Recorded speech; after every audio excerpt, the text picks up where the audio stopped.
ಸ್ನೇಹ, ಪ್ರೀತಿ, ಪ್ರೇಮಕ್ಕೆಲ್ಲ ಬೆಲೆಯೇ ಇಲ್ಲ ಬಿಡಿ.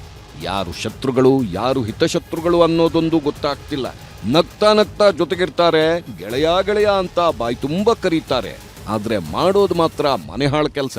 ಗೆಳೆಯನ ಸೋಗಲ್ಲಿ ಗೆಳೆಯನ ಸಂಸಾರವನ್ನ ಛಿದ್ರ ಮಾಡೋಕೆ ಹೊರಟವನಿಗೆ ಮಚ್ಚಿನೇಟು ಬಿದ್ದಿದೆ. ಗೆಳೆಯನ ಹೆಂಡತಿ ಮೇಲೆ ಕಣ್ಣಿಟ್ಟ ಪರಮಪಾಪಿಗೆ ಕಂಠಪೂರ್ತಿ ಎಣ್ಣೆ ಕುಡಿದು ನರಕ ತೋರಿಸಿದ್ದಾನೆ.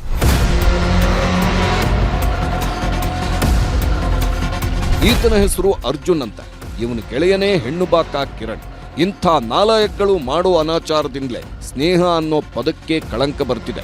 ಬೆಂಗಳೂರಿನ ತಲಘಟ್ಟಪುರದಲ್ಲಿದ್ದ ಅರ್ಜುನ್ ತನ್ನ ಸ್ನೇಹಿತನನ್ನ ತುಂಬಾ ನಂಬಿದ್ದ. ಸಂಬಂಧಿಕರಿಗಿಂತ ಸ್ನೇಹ ಸಂಬಂಧವೇ ದೊಡ್ಡದು ಅಂದ್ಕೊಂಡಿದ್ದ. ಹೀಗಾಗಿಯೇ ಮನೆಯೊಳಗೂ ಬಿಟ್ಕೊಂಡಿದ್ದ. ಆದ್ರೆ ಈತ ಮಾತ್ರ ಮನೆಹಾಳ ಕೆಲಸಕ್ಕೆ ಕೈ ಹಾಕಿದ್ದಾನೆ. ಸ್ನೇಹಿತನ ಹೆಂಡತಿ ಮೇಲೆಯೇ ಕಣ್ಣು ಹಾಕಿದ್ದವ ಹೇಗಾದ್ರೂ ಸರಿ ನನ್ನ ಬಲೆಗೆ ಬೀಳಿಸ್ಬೇಕು ಅಂತ ತುಂಬಾ ಟ್ರೈ ಮಾಡ್ತಿದ್ದ. ಫೋನ್ ಮೇಲೆ ಫೋನು, ಮೆಸೇಜ್ ಮೇಲೆ ಮೆಸೇಜ್ ಮಾಡ್ತಾ ಆಂಟಿಯ ಪಾಲಿಗೆ ಪ್ರೇಮ ಪೀಡಕನಾಗಿದ್ದ.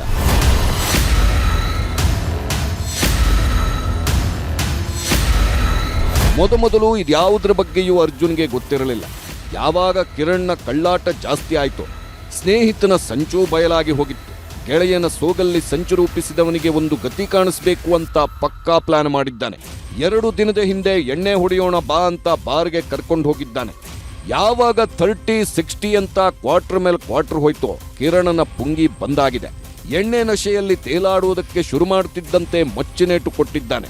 ಕುತ್ತಿಗೆ ಭಾಗಕ್ಕೆ ಬಲವಾಗಿ ಹೊಡೆತ ಬಿದ್ದಿದ್ರಿಂದ ಕಿರಣ್ ಸ್ಥಿತಿ ಗಂಭೀರವಾಗಿದ್ದು ಖಾಸಗಿ ಆಸ್ಪತ್ರೆಗೆ ದಾಖಲಿಸಿದ್ದಾರೆ. ಹಲ್ಲೆ ಮಾಡುವ ಕಾರಣ ಕಳೆದ ಸುಮಾರು ದಿನಗಳಿಂದ ತನ್ನ ಹೆಂಡತಿಗೆ ಸಂಪರ್ಕಿಸಲು ಈ ವ್ಯಕ್ತಿ ಕಿರಣ್ ಎಂಬತನು ಪ್ರಯತ್ನಿಸ್ತಾ ಇರ್ತಾನೆ. ಇದರಿಂದ ಕೋಪಗೊಂಡು ವೆಪನ್ ತೊಗೊಂಡು ಅವನಿಗೆ ಕುತ್ತಿಗೆಗೆ ಹೊಡೆಯುವ ರೀತಿ ಹಲ್ಲೆ ಮಾಡಿರ್ತಾನೆ. ಸದ್ಯ ಗಾಯಾಳು ವ್ಯಕ್ತಿ ಆಸ್ಪತ್ರೆಯಲ್ಲಿ ಚಿಕಿತ್ಸೆ ಪಡಿತಾ ಇದ್ದಾರೆ ಹಾಗೂ ಆರೋಪಿತನನ್ನು ನಾವು ವಿಚಾರಣೆಗೆ ಒಳಪಡಿಸಿದ್ದೀವಿ. ನಲ್ಲಿ ಗೆಳೆಯ ಅಂತ ಮನೆಗೆ ಬಿಟ್ಕೊಂಡ ತಪ್ಪಿಗೆ ಅರ್ಜುನ್ ಜೈಲು ಸೇರಿದ್ರೆ, ಮನೆಹಾಳ ಕೆಲಸ